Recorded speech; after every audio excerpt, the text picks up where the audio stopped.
reinar, e 55 anos reinou em Jerusalém. Fez o que era mal aos olhos do Senhor, conforme as abominações que o Senhor dos gentios, que o Senhor expulsara de diante dos filhos de Israel. Tornou a edificar os altos que Ezequias, seu pai, tinha derrubado, e levantou os altares aos Balaíns. Fez postes sagrados e prostrou diante deles e de todo o exército do céu, e os serviu. Edificou altares na casa do Senhor, da qual o Senhor tinha dito: em Jerusalém estará o meu nome eternamente. Em ambos os átrios do Senhor edificou altares a todo o exército dos céus. Sacrificou os seus filhos, passando-os pelo fogo no vale do filho de Inom. Praticou feitiçaria, adivinhações e bruxaria, e consultou médios e adivinhos. Fez muito mal aos olhos do Senhor, provocando-lhe a ira. Amém? Verso 10 deste mesmo capítulo. Falou o Senhor a Manassés e ao seu povo, porém não deram ouvidos. Verso 11. Pelo que o Senhor trouxe sobre eles e os comandantes do exército do rei da Síria, os quais prenderam a Manassés e colocaram um gancho no seu nariz, amarraram-no com cadeias de bronze e levaram-o para a Babilônia. Em sua angústia ele suplicou ao Senhor, o seu Deus, e humilhou-se muito perante o Deus de seus pais, pelo que ele orou a Deus, e Deus o ouviu e atendeu a sua súplica. Tornou a trazê-lo a Jerusalém, ao seu reino. Então conheceu Manassés que o Senhor é Deus. Amém? Podei-vos assentar em nome de Jesus. Amados irmãos, aqui nós vemos a história de mais um dos reis de Israel, um dos reis de Judá. Muitos de nós olhamos na Bíblia e achamos que Israel e Judá, tudo era a mesma coisa. Na realidade, de certa forma porque é um só povo. Mas após a morte de Davi, após a morte de Salomão, a Bíblia diz que houve um racha no meio do reino de Israel. E as 12 tribos se tornaram 2 povos. 10 tribos ficaram juntas. Essas 10 tribos se chamam Israel, ou Reino do Norte. As outras 2 tribos, elas se separam e elas se tornam o Reino do Sul. A capital do Reino do Sul era, naquela época, Jerusalém. Este rei que nós lemos aqui, ele se chama Manassés. Este rei é um dos reis do Reino do Sul, dessas 2 tribos, que elas juntas se chamavam Judá, ou Reino do Sul. Irmãos amados, quando nós estudamos a história dos reis de Israel, nós vamos estudando, é uma história muito rica, mas a gente vai percebendo que cada rei vai se alternando no poder e cada rei vai conduzindo o povo para um lugar. Alguns eram tementes a Deus e fazem o povo andar na presença de Deus. Alguns fazem o povo a adorar ao Senhor, incentivam o povo a buscar a Deus, a cultuar ao Senhor. Mas às vezes aquele rei bom, aquele rei temente, ele morria e alguém que era um novo rei, ele assumia o trono e ele era justamente o contrário. Ele começava a fazer tudo o que era errado. Irmãos, a Bíblia diz que este rei chamado Manassés, ele é filho de um grande rei de Judá chamado Ezequias. O pai de Manassés foi um rei temente ao Senhor. Ele andou nos caminhos do Senhor. Mas a Bíblia diz que agora Ezequias está morto. E agora o seu filho chamado Manassés assume o trono. Quando Manassés se torna rei, ele tinha exatamente 12 anos de idade. Não é uma idade para se governar nada, né? Mas todas as vezes que acontecia isso, havia os tutores no palácio. Os tutores eram aqueles que iam acompanhando, né, o crescimento daquele pequeno rei. Ele ia crescendo até que ele ia assumindo posições de mais autoridade com a sua maturidade.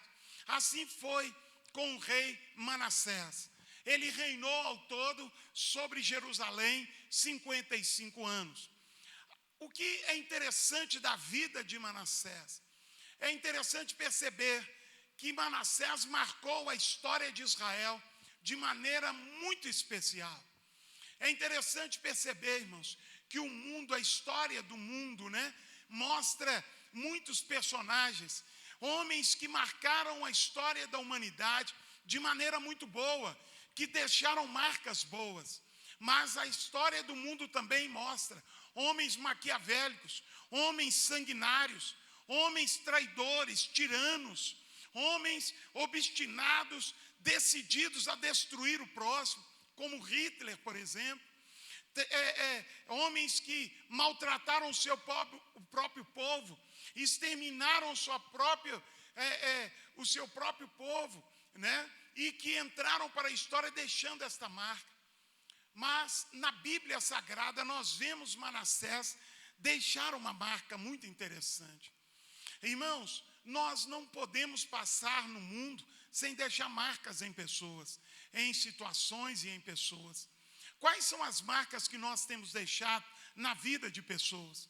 Como você está deixando as suas marcas na vida das pessoas?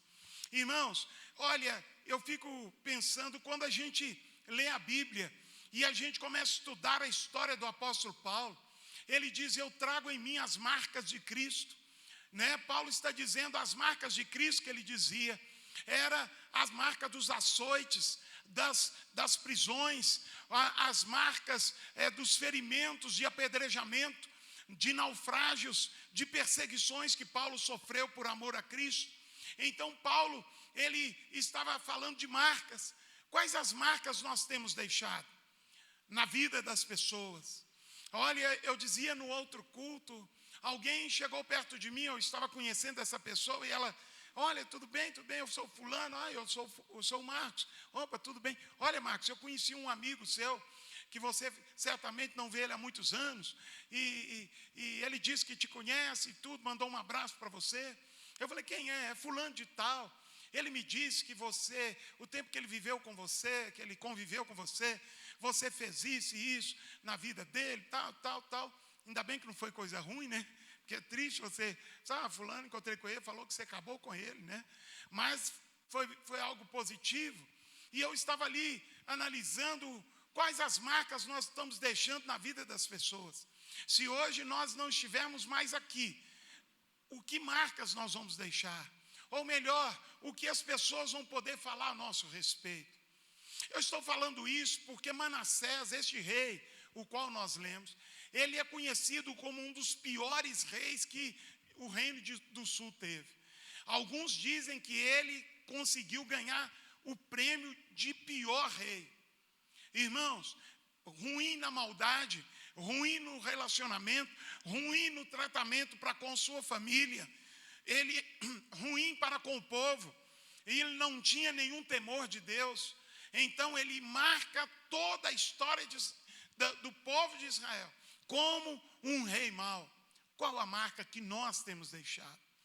Se nós falarmos sobre santidade, se nós falarmos de misericórdia, se nós falarmos de bondade, de amor ao próximo, todos nós nos lembrarmos de Jesus, porque foi essa marca que Jesus deixou. Mas quais as marcas nós deixamos na vida das pessoas? Amados irmãos, eu quero lembrar a você que as pessoas podem até esquecer o seu nome, mas o que você fez na vida delas vai estar marcado. Então as marcas são importantes. O texto diz que este rei, ele está governando, e ele toma uma decisão terrível no início do seu reinado. Qual é, pastor? Ele decide fazer exatamente o que Deus disse para não ser feito. Ele começa a fazer tudo errado do que Deus tinha mandado fazer. O que ele faz? ele vai lá no templo do qual Deus havia dito: o meu nome estará neste lugar para sempre. Ele profanou o templo, ele constrói ali um altar para os Balaíns, ou seja, ele constrói outro altar para o exército dos céus, que era também uma divindade que era adorada naquele tempo. Ele vai para os altos dos montes e ele coloca os postes ídolos, e ele também se dobra diante daqueles postes e começam a adorar o exército dos céus.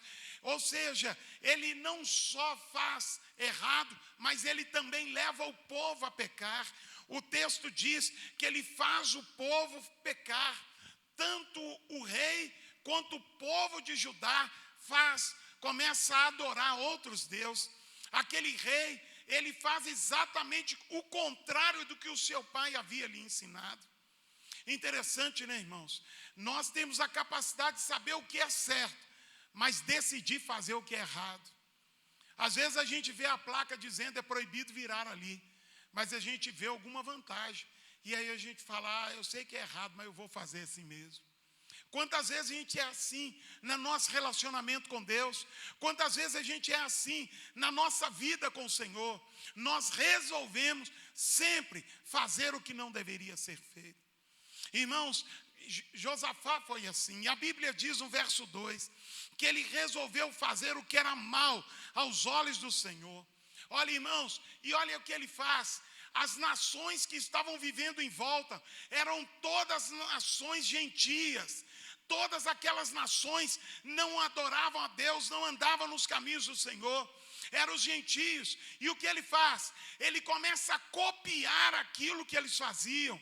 Aquele povo que não amava a Deus, não andava na presença de Deus, ele começa a copiar. Ele vai copiando e ele vai trazendo para dentro de Jerusalém. Isso parece às vezes com a história da igreja nos dias de hoje. A história da igreja. A igreja começa a copiar as coisas deste mundo e trazer para dentro da igreja. E vai copiando, às vezes a gente traz para a nossa vida. E olha, aquilo que eram as abominações dos gentios.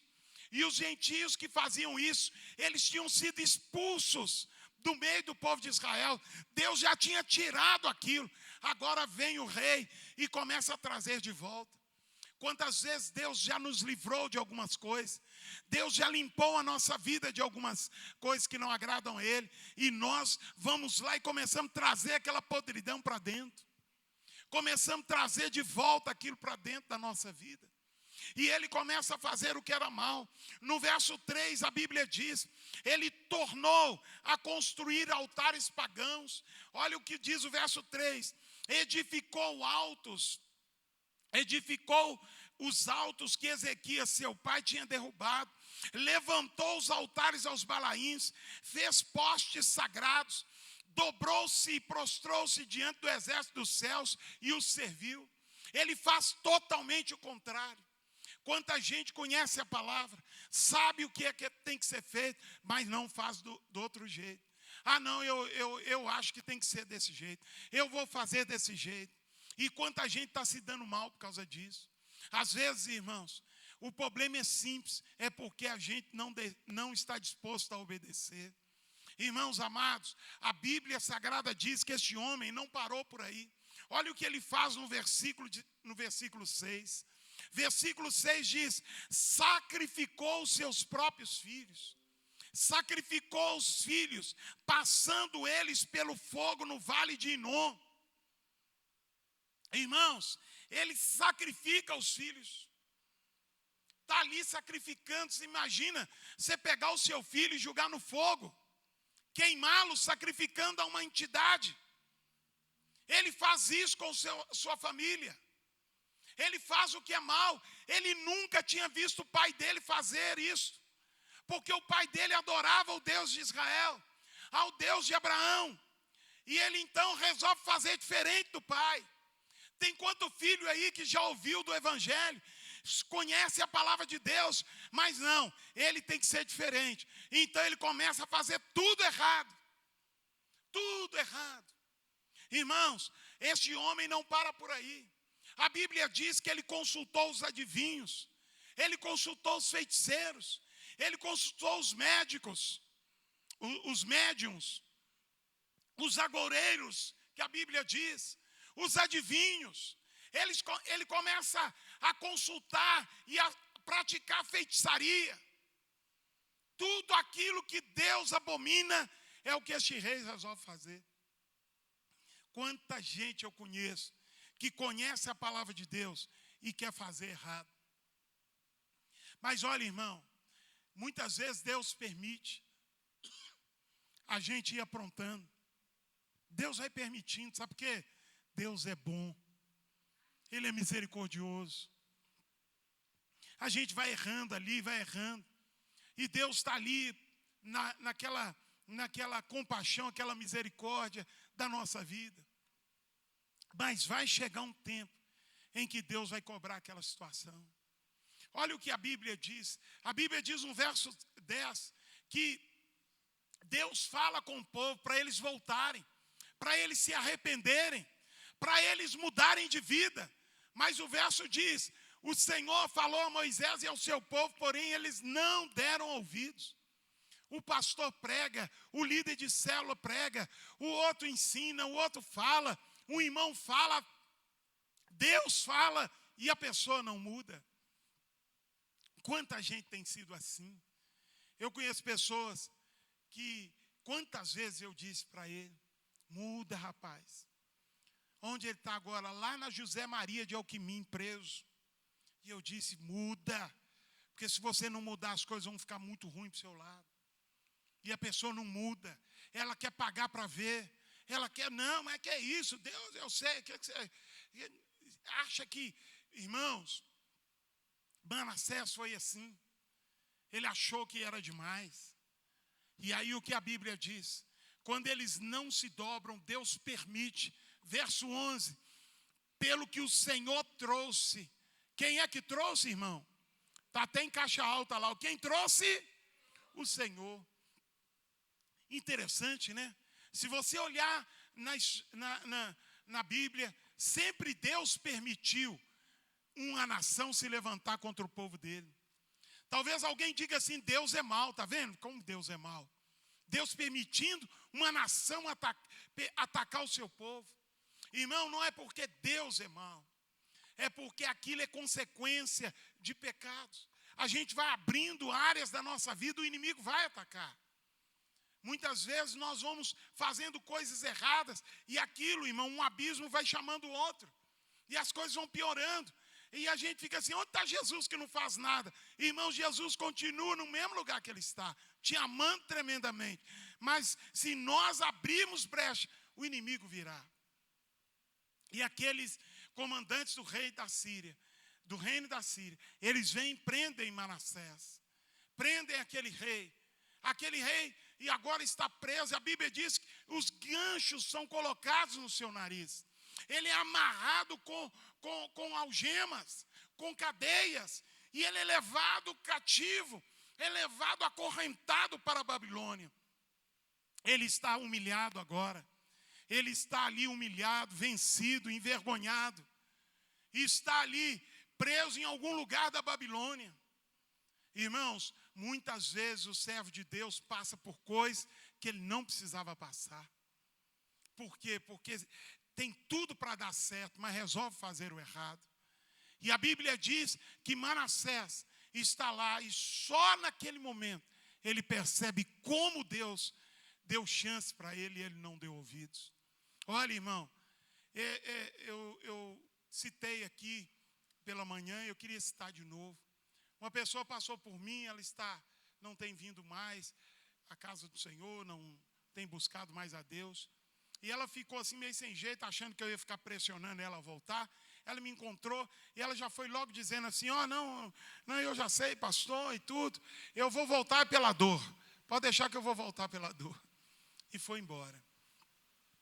Tem gente que prefere a dor. Tem gente que prefere ficar na pior. E foi assim com Manassés. Manassés está muito mal. Olha o que o texto diz. Ele está acorrentado na Babilônia, preso, humilhado, longe da sua terra, longe do seu povo. No verso 12 diz que ele está na angústia completa, ele está angustiado. Irmão, tudo isso é resultado de vida errada, resultado de pecado. Sabe, essa palavra, ela veio no meu coração.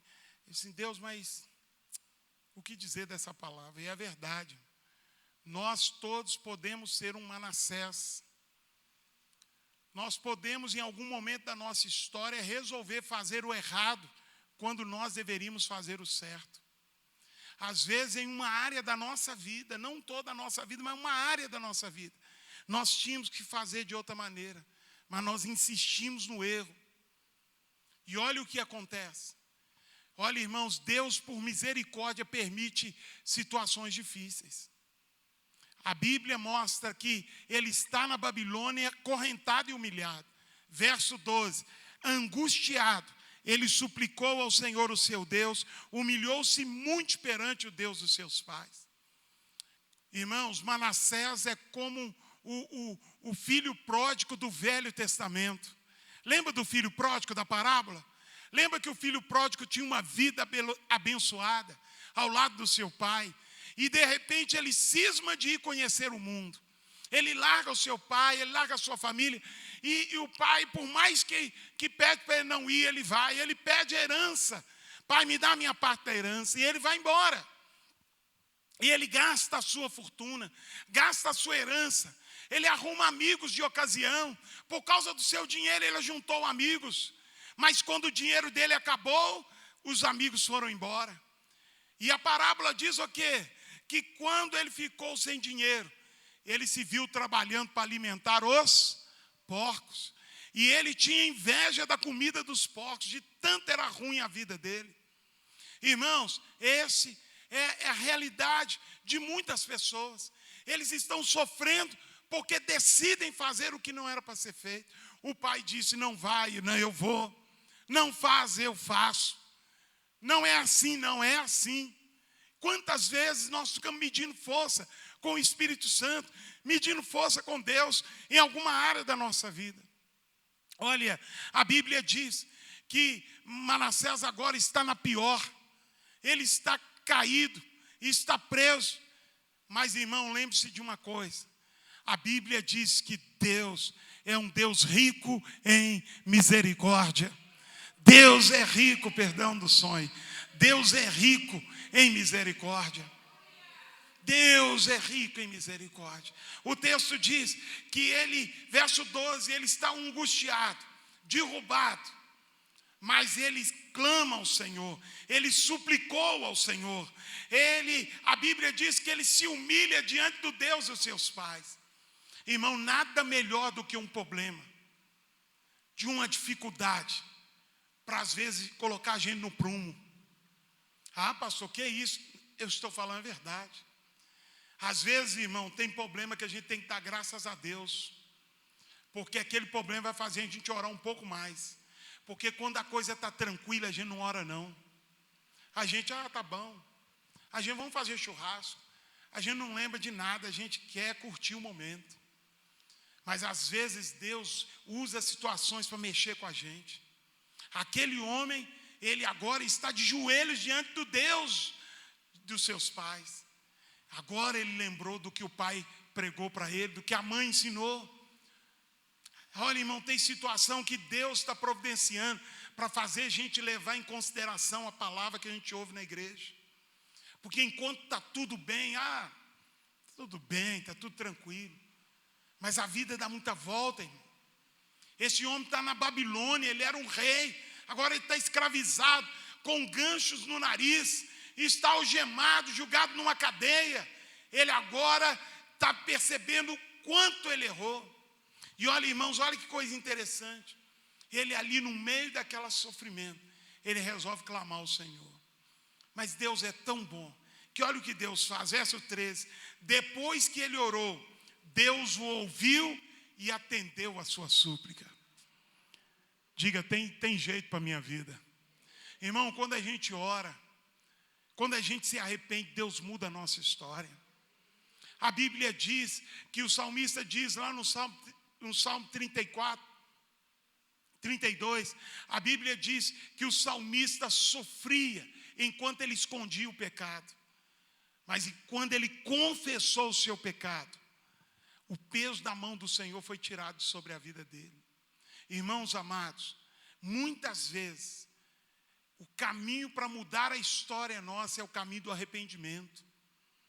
Enquanto nós insistirmos naquilo, nós vamos ficar na pior.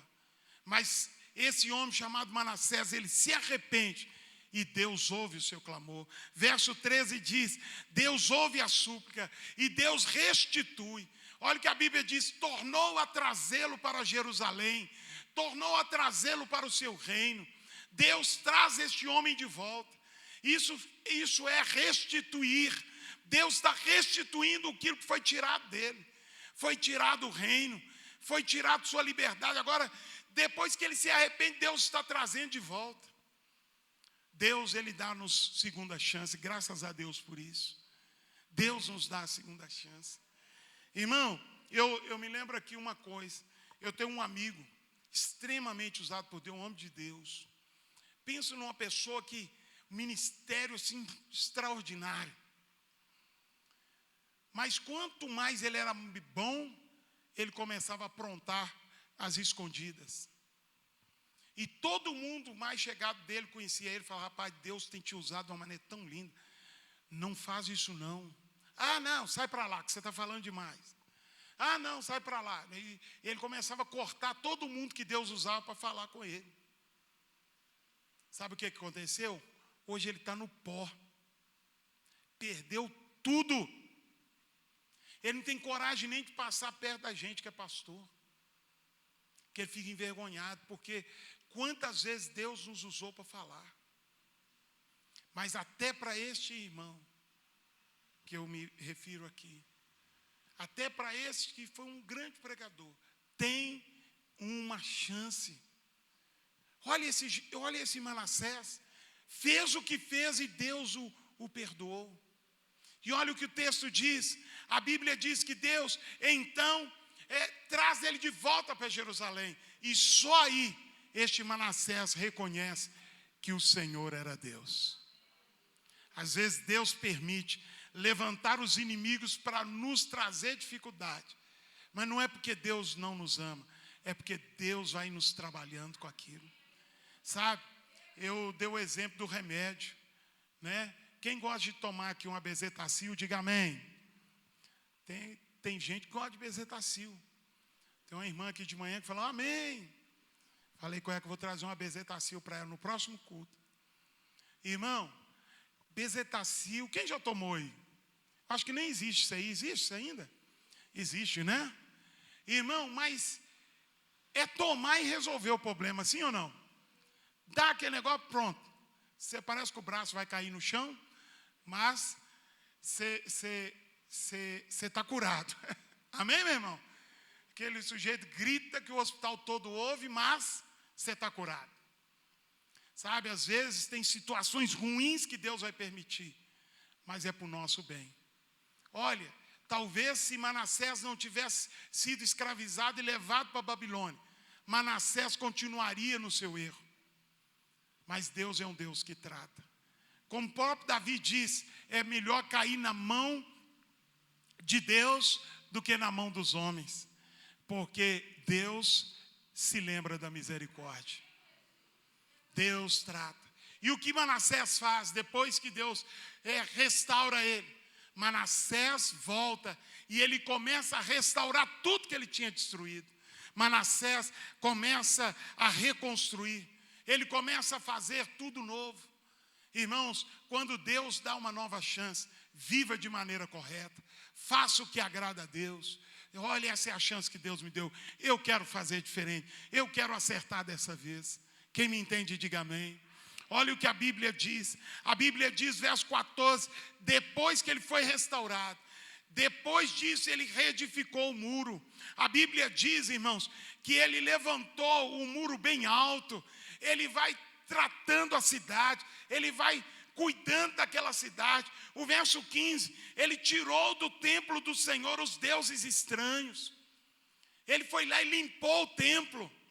Ele tinha colocado lá um tanto de estátua de outros deuses. Ele vai lá e limpa. Sabe o que é isso? Isso fala de limpar a nossa vida, o nosso coração. Olha, tudo aqui que não agrada a Deus, eu estou tirando da minha vida. Isso não é de Deus, eu estou jogando fora. Eu estou pondo para fora. Olha que interessante. A Bíblia diz que ele julgou para fora da cidade de Jerusalém. Irmãos, a Bíblia diz que no verso 16, que ele vai restaurar o altar.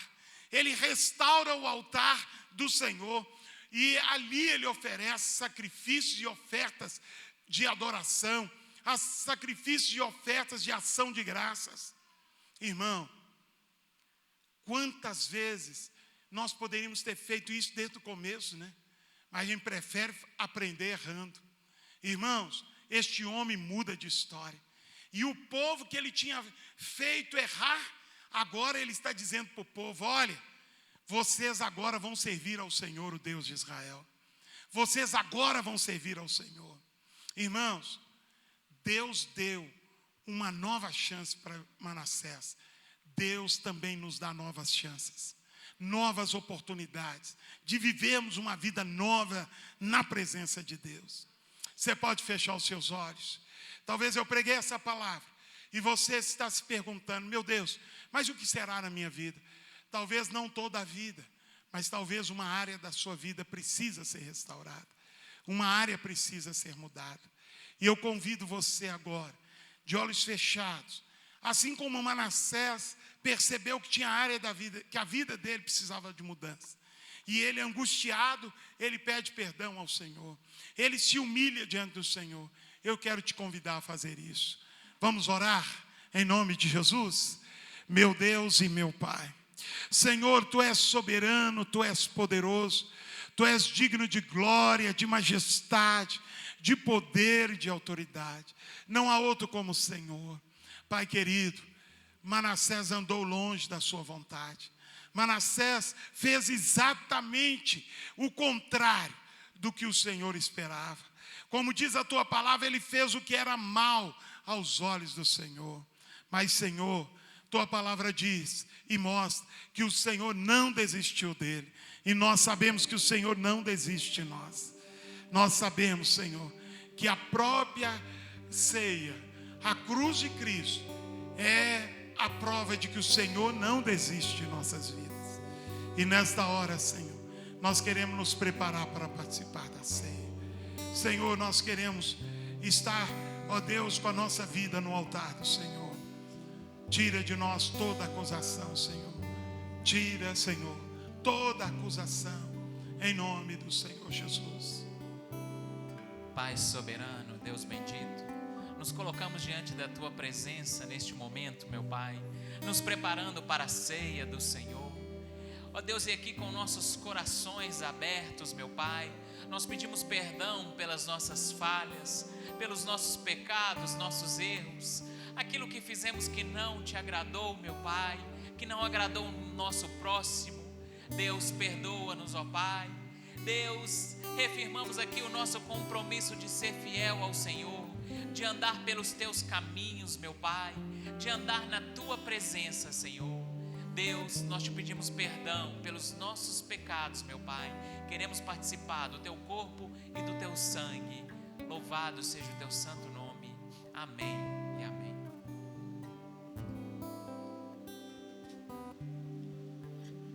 Porque eu recebi do Senhor o que também vos ensinei, que o Senhor Jesus, na noite em que foi traído, tomou o pão e, tendo dado graças, o partiu e disse: tomai e comei, isso é o meu corpo que é partido por vós, fazei isto em memória de mim.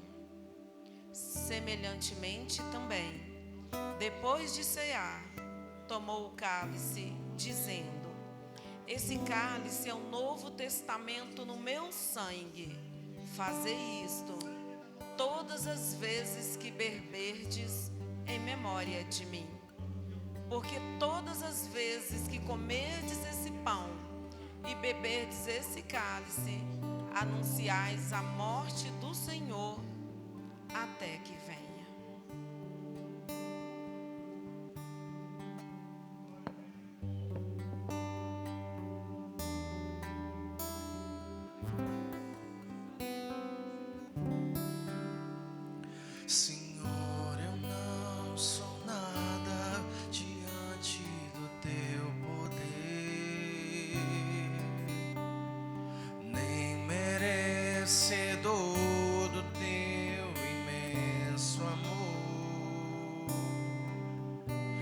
Através do teu filho eu tenho livre acesso a ti, que me fez chegar aos teus pés, me humilhar diante de ti. Deixa teu rio passar em minha vida e curar minhas feridas, sarar as minhas dores.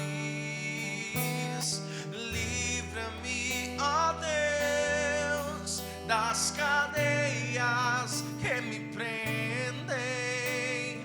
Toca em minha alma, faz de mim o teu querer, Senhor. Deixa teu rio passar em minha vida e curar minhas feridas, sarar as minhas dores. Livra-me, ó Deus, das cadeias que me prendem. Toca em minha alma, faz em mim o teu querer, Senhor. Erga ao céu essa partícula de pão, que é para nós o corpo do Senhor Jesus. Este cálice com o suco da videira, que é para nós o sangue de Jesus, o sangue da nova aliança. Pai querido e santo, nós te agradecemos, porque aquele lugar da cruz era nosso. O Senhor ocupou o nosso lugar. O Senhor se fez carne e habitou entre nós e passou por todos os sofrimentos e dores por nos amar, Senhor. Tu poderias ter desistido da cruz, mas o Senhor foi até o último, até a última consequência. O Senhor derramou o teu sangue por nós. E por isso, Senhor, nesta hora, nós renovamos o nosso compromisso de andar na sua presença, de ser fiel a Ti e de fazer a sua vontade. Igreja do Senhor Jesus, fomos comprados pelo sangue de Jesus. Podemos ceiar, coma do pão e beba do cálice. Faça isso glorificando e exaltando ao Senhor e dizendo: Senhor, obrigado. Obrigado, Senhor, porque perdido eu estava, mas o Senhor me resgatou. Aleluia.